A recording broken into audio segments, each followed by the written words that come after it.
할렐루야. 새벽 예배는 하나님을 깊이 만나는 아주 특별한 시간입니다. 예수왕국 복음 통일을 위해 한국교회가 다시 새벽을 깨우며 부르짖기를 소망합니다. 예수왕국 복음 통일을 위해 한국교회가 함께 부르짖어 새벽을 깨우며 다시 성령의 뜨거운 불을 회복하기를 간절히 소망합니다. 사도신경으로 하나님께 신앙 고백 드리겠습니다.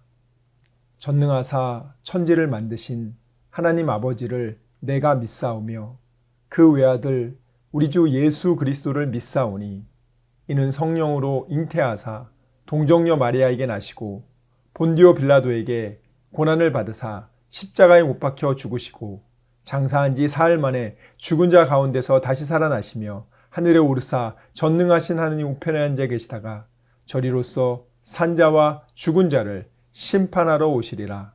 성령을 믿사오며 거룩한 공회와 성도가 서로 교통하는 것과 죄를 사하여 주시는 것과 몸이 다시 사는 것과 영원히 사는 것을 믿사옵나이다. 아멘. 내 안에 있는 예수 그 이름 세상과는 비교할 수 없네. 그 이름의 아름다운 사랑은 어둠에 있던 나를 빛으로 인도하셨네. 그 이름은 나에게 놀라운 권세를 주심으로 내가 모든 것을 이기네. 그 이름에 내가 거하고 그 이름의 사랑이 내 안에 있네. 그 이름의 사랑이 그 이름 안에서 내가 영원히 살기 원하네. 아멘. 오늘 우리에게 주신 하나님 말씀 역대하 19장 1절에서 11절까지 말씀입니다. 오늘 우리에게 주신 하나님 말씀 역대하 19장 1절에서 11절까지 말씀입니다.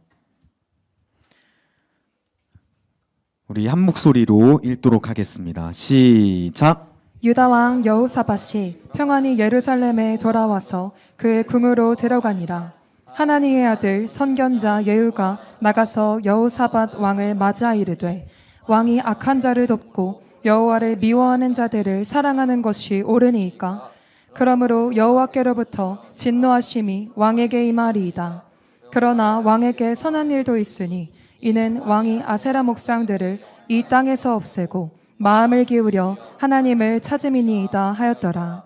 여호사밧이 예루살렘에 살더니 다시 나가서 브엘세바에서부터 에브라임 산지까지 민간에 두루다니며 그들을 그들의 조상들의 하나님 여호와께로 돌아오게 하고 또 유다 온 나라의 견고한 성읍에 재판관을 세우되 성읍마다 있게 하고 재판관들에게 이르되 너희가 재판하는 것이 사람을 위하여 할 것인지 여호와를 위하여 할 것인지를 잘 살피라. 너희가 재판할 때에 여호와께서 너희와 함께 하심이니라. 그런즉 너희는 여호와를 두려워하는 마음으로 삼가 행하라. 우리의 하나님 여호와께서는 불의함도 없으시고 치우치심도 없으시고 뇌물을 받는 일도 없으시니라 하니라. 여호사밧이 또 예루살렘에서 레위 사람들과 제사장들과 이스라엘 족장들 중에서 사람을 세워 여호와께 속한 일과 예루살렘 주민의 모든 송사를 재판하게 하고 그들에게 명령하여 이르되 너희는 진실과 성심을 다하여 여호와를 경외하라. 어떤 성읍에 사는 너희 형제가 혹 피를 흘림이나 혹 율법이나 계명이나 율례나 규례로 말미암아 너희에게 와서 송사하거든 어떤 송사든지 그들에게 경고하여 여호와께 죄를 범하지 않게 하여 너희와 너희 형제에게 진노하심이 임하지 말게 하라. 너희가 이렇게 행하면 죄가 없으리라. 여호와께 속한 모든 일에는 대제사장 아마랴가 너희를 다스리고 왕에게 속한 모든 일은 유다 지파의 어른 이스마엘의 아들 스바랴가 다스리고 레위 사람들은 너희 앞에 관리가 되리라. 너희는 힘써 행하라.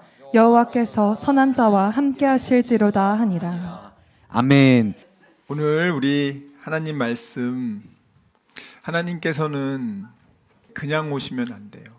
반드시 하나님이 계신 것과 하나님에게 나아오는 자에게 상 주시는 이심을 믿어야 할지니라. 믿지 않으면 아무런 역사가 일어나지 않아요. 그래서 여러분들이 들은 말씀을 내가 믿고 행동으로 옮길 때 그때 하나님의 기적은 일어납니다. 이 여호사밧 왕이 하나님의 특별한 은혜로 아합과 함께 연맹해서 아람과 전쟁을 했죠. 길르앗 라못을 빼앗기 위해서. 그런데 결과적으로는 아합 왕은 하나님의 예언대로 비참하게 죽었고 여호사밧도 사실은 죽어야 되는데 하나님께 살려달라고 정말 간절히 부르짖고 기도해서 하나님이 그를 살려줬습니다. 그래서 그는 그 치열한 전쟁터에서 무사히 지금 돌아왔어요. 그래서 오늘 1절 말씀에 보면은 여호사밧이 평안히 궁에 들어왔다. 그런데 선견자 예후, 그의 아버지는 하난이었죠. 여호사밧의 왕 아사왕에게 경고한 그 선지자 하나니의 아들 예후가 여호사밧 왕에게 두 가지를 얘기합니다. 첫 번째는 악한 자를 도왔다. 악한 자를 도왔다. 그리고 여호와를 미워하는 자, 하나님을 미워하는 자를 너가 사랑했다. 이 두 가지죠. 그래서 진노하심이 이제 있을 것이다. 그 진노하심이 앞으로 크게 두 가지가 옵니다. 첫 번째는 잘 극복하는데 두 번째는 극복하지 못해요. 그렇지만 이 여호사밧 왕에게 당신이 잘한 일도 있었다. 그래서 아세라 목상들을 유다 땅에서 없앴다. 그리고 마음을 오로지 하여 하나님을 찾았다. 굉장히 잘했다는 거예요. 그러면 이렇게 예후를 보내서 오늘 여호사밧에게 하나님이 메시지를 전한 건 무엇일까요? 너 이제 심판받을 거야. 넌 이제 끝났어. 이 얘기를 전하려는 게 아니에요. 너가 지금이라도 정신 차려라. 그리고 이제 너에게 주어진 일을 제대로 잘 감당하라는 거예요. 사실 여호사밧은 유다의 왕으로서 유다 백성들을 하나님의 말씀으로 신앙 안에서 잘 가르치고 잘 다스려야 하는 것이 제일 사명인데 이 여호사밧이 하나님의 뜻을 저버리고 하나님이 싫어하는 아합 왕과 결혼 동맹을 하고 군사 동맹을 하고 외교 동맹을 하고 경제 공동체로서 한 몸이 돼서 북이스라엘과 남유다가 남북 동맹을 맺어서 아람을 공격하고 또 외세 침입을 방어하고자 했습니다. 인간적으로 볼 때는 나쁘지 않아요. 그런데 하나님이 보실 때는 굉장히 싫어하셨단 말이에요. 그러니까 여러분들이 어떤 일을 판단하실 때 기준이 인간의 기준으로 보면 전혀 문제 안 되는 게 많아요. 오늘 사실 아합하고 결혼 동맹 맺은 거 나쁜 거 아니죠. 근데 하나님이 싫어하신단 말이에요.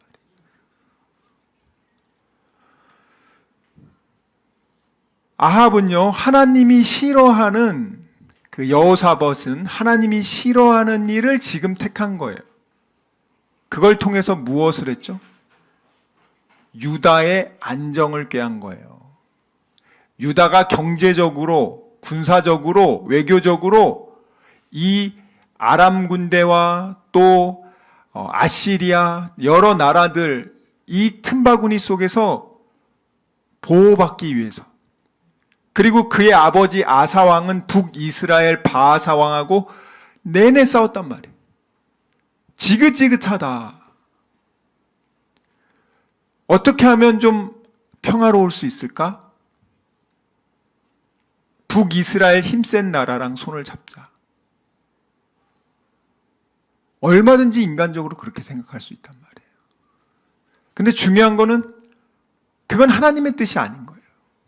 하나님의 뜻이 아닌 것에 그가 왕이 하지 말아야 될 일을 지금 그것에 집중했잖아요. 아합이 초대하니까 남유다를 떠나가지고 북이스라엘 수도 사마리아에 가서 거기서 잔치에 참여하고 있고, 그리고 아합이 그때 우리 길르앗 라못을 치러 가야 됩니다.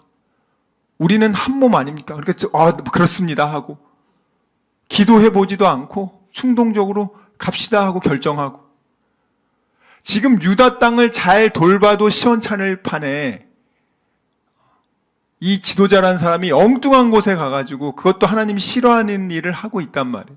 이거는 목사나 지도자나 똑같습니다. 맡겨진 그 사명을 벗어나서 하나님이 기뻐하지 않고 싫어하는 일을 했을 경우에는 반드시 그는 당연히 심판받고요. 그가 속한 공동체도 반드시 심판받습니다. 그래서 오늘 여호사밧이 이 말씀을 듣고요. 예전에 그의 아버지 아사왕은 예후의 아버지 하나니가 이렇게 얘기했을 때 화를 내고 그 하나니 선지자를 감옥에 가두고 고문했어요. 그리고 그로부터 5년 동안 이 아사왕은 전쟁과 또 심한 병에 시달려서 비참하게 죽지 않습니까? 그걸 이 여호사밧이 그대로 봤단 말이에요. 그래서 결단합니다. 나는 절대 저렇게 하지 말아야겠다. 그래서 하나니의 아들 예후가 지금 여호사밧에게 이렇게 얘기했을 때 여호사밧이 어떻게 합니까? 감사함으로 받아들여요. 감사함으로 받아들이고 무엇을 하냐? 4절 한번 읽겠습니다. 4절 시작. 여호사밧이 예루살렘에 살더니 다시 나가서 브엘세바에서부터 에브라임 산지까지 민간에 두루다니며 그들의 조상들의 하나님 여호와께로 돌아오게 하고. 자, 여기 보면은요, 4절 보세요, 여러분들. 여호사밧이 예루살렘에 거하였다 이 얘기를 하잖아요. 아니, 왕이 수도인 예루살렘에 거하는 거 당연한 거 아니에요? 근데 왜 이 얘기를 했겠냐고요. 그동안 이 여호사밧이 북이스라엘 아합 왕에게 미쳐가지고 뻔질나게 북이스라엘 다니고 자기 수도인 예루살렘에 있지를 않았기 때문에 지금 이 말씀을 넣어준 거란 말이에요. 얘가 이제부터는 정신 차려가지고 북이스라엘 이제 안 가고 예루살렘에 딱 머물렀다. 그리고 이제 뭘 하기 시작했냐? 이 브엘세바 지도 한번 띄워주세요. 브엘세바는 남유다의 맨 남쪽 지역, 그리고 에브라임은 남유다의 가장 북쪽 지역. 그래서 북이스라엘과 경계 지역이죠. 그러니까 남유다의 맨 끝에서부터 브엘세바 보이시죠? 거기서부터 맨 위에 에브라임, 요 전체 지역, 쉽게 말하면 우리나라로 치면은 남쪽 끝에서부터 북쪽 끝까지, 거기까지를 계속 뭐 했냐? 한번 볼까요? 여호사밧 왕이 거기를 열심히 갑니다. 직접 가요, 직접. 직접 간다고요. 직접 가서 뭘 하냐? 그 유다의 백성들의 마음을 우상에게서부터 하나님께로 돌아오게 했다. 우상에게로부터 하나님께로 왜 하나님께로 돌아오게 했다? 그들이 하나님께 지금 그 마음이 속해 있으면 이런 말 하겠습니까? 이런 말 안 한단 말이에요. 이런 말 안 하고 잘 믿으면 이럴 필요가 없지. 근데 지금 어쩌다는 거예요? 바알과 아세라로 유다 전 지역도 백성들의 마음이 다 흩어졌어요. 그럼 왜 그렇게 된 거예요? 이 원인이 여호사밧이에요, 여러분들. 여호사밧이 1차 종교개혁하고 백성들이 아세라를 제거하고 하나님을 잘 섬기게 된 상황에서 북극강병 되지 않았습니까? 북극강병 된 다음에 어떻게 해요? 북이스라엘하고 이제 우리는 클래스가 비슷해졌어. 오케이, 우리 결혼합시다. 결혼 동맹을 맺으면서 아합의 딸인 아달랴가 그의 아들 여호람의 신부로 들어오죠. 북이스라엘의 아달랴는요, 바알과 아세라를 아주 끔찍히 섬기는 여자예요. 그 여자를 데리고 부인으로 데려오면서 어떻게 됩니까? 당연히 바알과 아세라도 같이 들어와요. 바알과 아세라를 그렇게 국교처럼 여기는 아합 왕과 여호사밧 왕이 그렇게 사돈이 됐어요. 가까워지게 됐어요. 백성들이 어떻게 하겠어요? 바알과 아세라가 남유다로 들어오는 건 일도 아니에요. 급속도로 퍼지기 시작합니다. 이 여호사밧을 통해 가지고 그가 내린 잘못된 결정 때문에 그도 죽지만 그 수많은 백성들이 야, 왕도 바알과 아세라 그렇게 잘 섬기는 며느리를 얻네? 원래 하나님이 그런 사람하고 결혼하지 말라 그랬는데 야, 바알과 아세라를 잘 섬기는 며느리를 얻네? 하나님의 선지자들을 잡아 죽이는 아합 왕과 사돈을 맺네? 야, 역시 하나님 필요 없어. 돈이 최고야. 권력이 최고야. 국방력이 최고야. 야, 아합 왕은 그 재벌집, 그 시돈 사위 아니야. 야, 그러니 북이스라엘이 저렇게 잘 되는 걸 보니까 야, 우리나라도 이제 남유다도 이제 잘 먹고 더 잘 살겠다. 바알과 아세라가 민간으로 퍼지니까 사람들이 얼마나 좋아요. 얼마나 음란하고 육체의 정욕을 자극하고 짜릿한 쾌락을 주지 않습니까? 백성들이 싫어할 이유가 없죠. 근데 이 여호사밧이 예후의 경고를 듣고 그가 이제 회개하고 내가 이제 다시는 북이스라엘로 안 간다. 그리고 이제는 내가 나로 인해서 이 우상 숭배한 백성들 내가 땅끝부터 전체 영토 돌아다니면서 내가 그들을 하나님께로 돌아오게 해야겠다. 이 여호사밧이 그로 인해서 문제는 생겼지만 그것을 해결하기 위해서 정말 애씁니다. 여러분, 이게 굉장히 중요해요. 우리가 살다 보면은 잘못된 선택을 해서 하나님 안에 있다가도 잘못된 선택을 해서 우리가 죄를 짓고 넘어지고 슬럼프에 빠질 때가 있어요. 그때 여러분들이 어떻게 해야 되냐? 그때 하나님께로 돌아가서 제대로 가면 되는데 여러분들이 아이 난 이미 끝났어. 아이 난 그냥 내 멋대로 살래. 그러면 여러분 정말 아사왕처럼 그렇게 죽어요. 여호사밧이 첫 번째 어떻게 하냐? 자기가 먼저 본을 보인단 말이야. 본을 보이면서 열심히 순행하며 민간을 다니면서 그 백성들을 하나님 여호와께로 돌아오게 했다. 자, 그게 첫 번째죠. 두 번째는 뭐라냐? 5절 한번 읽겠습니다. 5절, 6절 시작. 또 유다 온 나라의 견고한 성읍에 재판관을 세우되 성읍마다 있게 하고 재판관들에게 이르되 너희가 재판하는 것이 사람을 위하여 할 것인지 여호와를 위하여 할 것인지를 잘 살피라. 너희가 재판할 때에 여호와께서 너희와 함께 하심이니라. 아멘. 지금 여호사밧이 이 2차 종교개혁에서 특징은 뭐냐면 1차 종교개혁은 이렇게까지 아주 철저하게 안 했어요. 이렇게 철저하게 안 해도 정말 하나님 복을 많이 주셨거든요. 근데 2차는 각 성마다, 지방의 각 성마다 중앙에서 재판관을 다 보냅니다. 왜냐하면 그 전까지는 각 지방의 성주들이 자체적으로 재판을 했단 말이에요. 그런데 그들이 바알과 아세라의 그러한 우상 문화에 힘입어서 그들이 이제는 판결을 할 때도 예전처럼 하나님 중심으로 판결하는 게 아니에요. 이제는 정말 그 육신의 정욕과 안목의 정욕과 이생의 자랑에 버물려진 그 바알과 아세라, 세상의 아주 깊은 인본주의 문화 속에 그들이 판결을 내린단 말이에요. 그래서 성주들이 봐주는 거야. 우리 친척이 잘못하면 오케이, 괜찮아. 내가 싫어하는 누가 잘못했어? 그럼 얘는 무조건 가중처벌. 여호사밧이 어떻게 하냐면 재판관을 보내면서 그 재판관에게 얘기합니다. 니네들 재판할 때 그 판단 기준은 하나님 말씀이야. 그리고 나서 그걸 정확하게 판단하라고 각 성들에게 이 여호사밧이 보내는 겁니다. 대대적인 사법개혁을 해요. 그 사법개혁이 기준이 하나님의 말씀이 기준이 돼서 한단 말이에요. 남유다가 우상 숭배가 횡행하면서 가치관이 혼란하고 사회 질서가 막 흔들리고 있었단 말이에요. 이렇게 대대적인 사법개혁을 한 이유가 뭐예요? 유다 사회의 기강이 이 우상 숭배로 인해서, 이 물질 숭배로 인해서 완전히 이제 흔들리고 있었기 때문에. 출애굽기 18장 말씀 한번 보겠습니다. 이 이스라엘의 사회는 모세 율법에 근거해서 하나님이 재판하게 말씀하셨단 말이에요.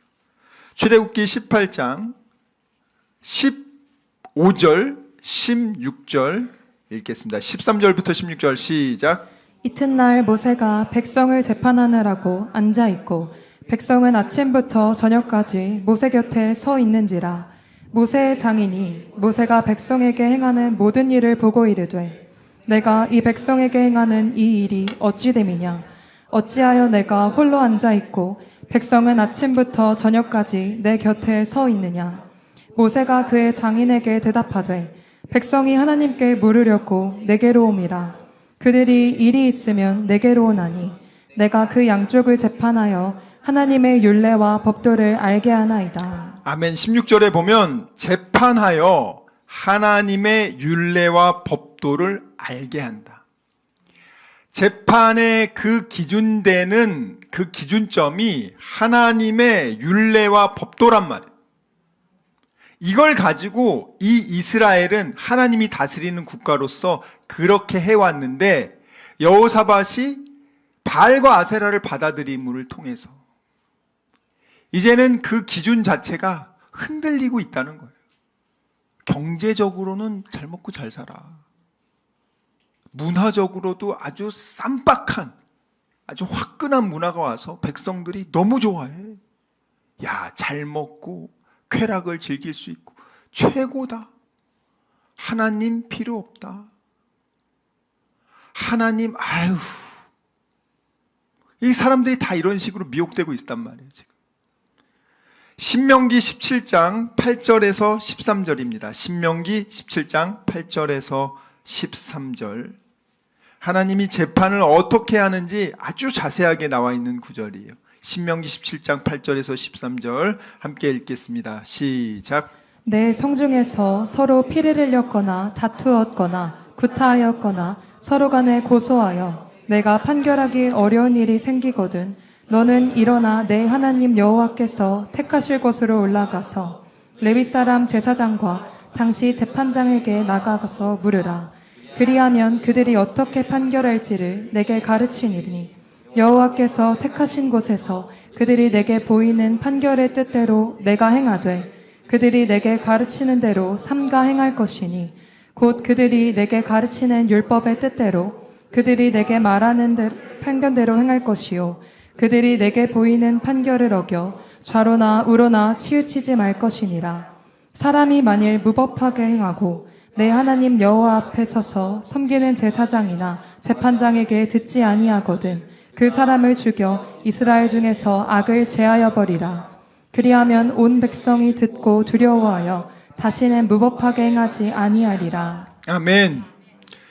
자, 11절에 보면 하나님의 율법의 뜻대로 판결해라 이렇게 나와 있습니다. 하나님의 율법대로.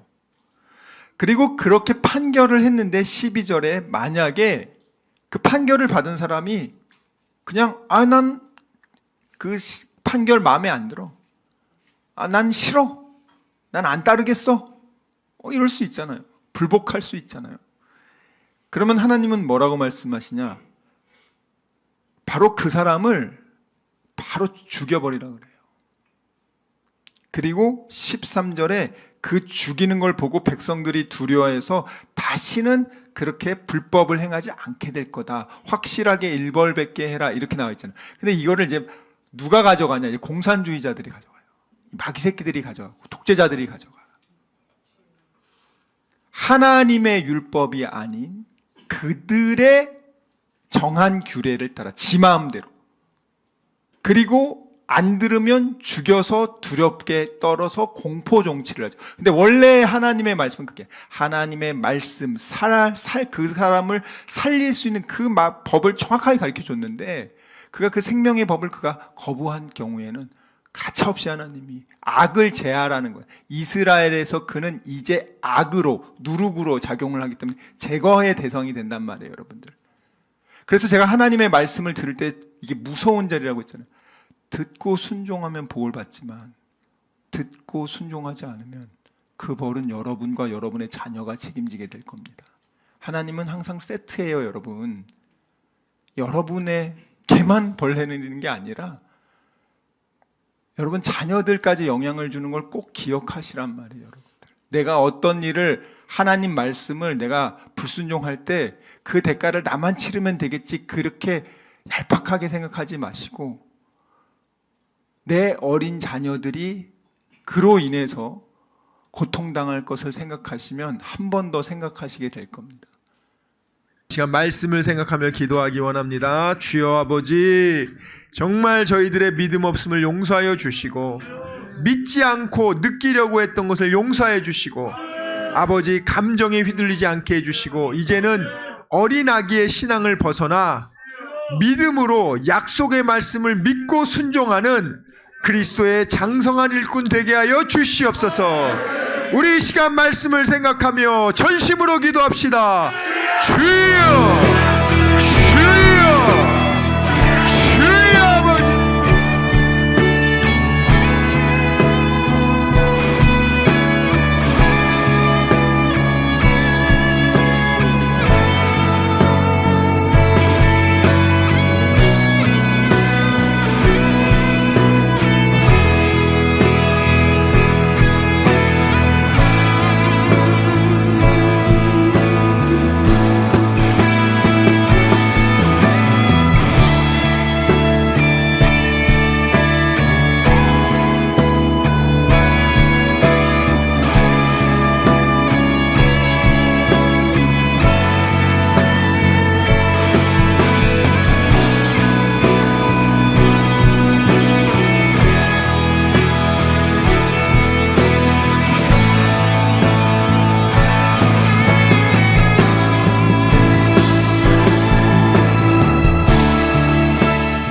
아버지, 이 시간 아픈 곳에 손을 얹었습니다. 아버지, 병든 곳에 손을 얹었습니다. 여러 가지 문제가 있는 분들은 가슴에 손을 얹었습니다. 주님 아시지 않습니까? 수고하고 무거운 짐진 자들아 다 내게로 오라. 내가 너희를 편히 쉬게 하리라. 우리 주님 약속하셨습니다. 감사함으로 하나님께 기도합니다. 주여, 세상이 알지 못하는 평안함으로 우리의 생각과 마음을 지켜주시고 문제를 주님께서 해결하여 주시옵소서. 아버지, 병든 곳에 손을 얹어 싸우니 이 시간 예수의 이름으로 명하노니 치료될지어다. 그가 채찍을 당함으로 우리가 나음을 입었도다. 우리는 믿습니다. 지금은 우리 주 예수 그리스도의 은혜와 하나님의 사랑과 성령님의 교통하심이 오직 의심하지 않고 감사함으로 하나님께 기도하기로 다짐하고 결단한 여기 모인 우리 모두와 다니엘 비전교회 귀한 성도들과 함께 예배드리는 모든 분들의 가정과 일터와 범사 위에 지금부터 영원토록 함께 있을지어다. 아멘.